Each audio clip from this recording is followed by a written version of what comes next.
Dans le cadre d'un numéro inédit du magazine de France 2, Dans les yeux d'Olivier, Georges Malbruno et Christian Chesneau reviennent sur leurs impressions lors de leur retour en France après 4 mois de captivité. Lundi 13 février, Dans les yeux d'Olivier propose son 3e inédit de la saison. L'émission présentée par Olivier Delacroix s'intéresse à ceux qui ont été pris en otage, quelques minutes ou quelques mois dans leur vie. Le journaliste recueille leurs souvenirs et évoque avec eux la façon dont ils sont parvenus à surmonter ce traumatisme. Parmi eux, il invite Georges Malbruno, journaliste qui, en 2004 a été capturé par l'armée islamique avec son confrère Christian Chesneau. Lors d'une séquence, celui qui incarne ce programme depuis 2011, a réuni les deux hommes afin d'évoquer avec eux leurs ressentis au moment de leur libération et des mois qui ont suivi. Georges Malbruno et Christian Chesneau se confient sur le retour de captivité, c'était presque théâtral. La séquence se déroule dans un bar.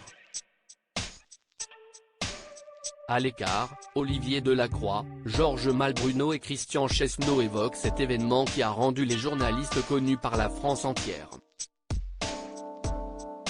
Leur captivité durant 4 mois en Irak était l'une des actualités les plus importantes, leur visage était régulièrement montré à la télévision et il était affiché en grand sur les façades de certaines mairies.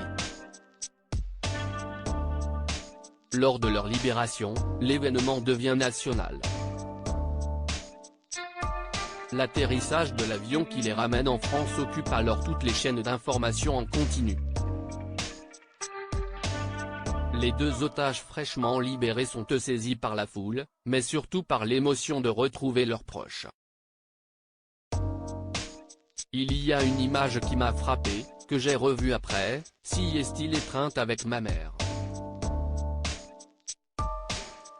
Je l'étreins comme un gosse de 10 ans, c'était spontané. C'était la vérité du cœur, explique Georges Malbruno. Je n'avais jamais embrassé ma mère comme ça. Ajoute-t-il.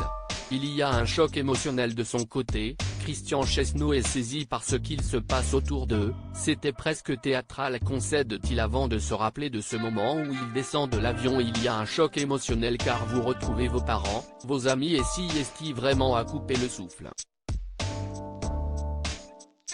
Au même moment, ils comprennent ce qu'il s'est passé en leur absence. Vous êtes presque une sorte d'icône. Le regard des gens change sur vous, concède-t-il. Le retour à la réalité des ex-otages. Dans cette même séquence, ils expliquent avoir mis du temps à retrouver leurs esprits. Durant près de 6 mois, ils connaissent encore des maux physiques comme des bourdonnements d'oreilles. Sur les conseils de leur psy, tous deux reprennent rapidement le travail. Aujourd'hui, ils tirent un bilan de ce drame. Ça vous endurcit et ça vous permet de savoir que vous êtes capable de surmonter beaucoup d'épreuves, constate Georges Malbruno qui conclut: oui, ça m'a changé. Un constat que tirent également les 3 autres témoins de ce Dans les yeux d'Olivier, René séquestré durant une nuit, Georges otage 45 jours au Nigeria et Mostafa, un chauffeur de taxi retenu par le terroriste qui avait sévi sur le marché de Noël de Strasbourg. À lire aussi Olivier Delacroix, ses mots bouleversants sur la mort de son père et de son fils.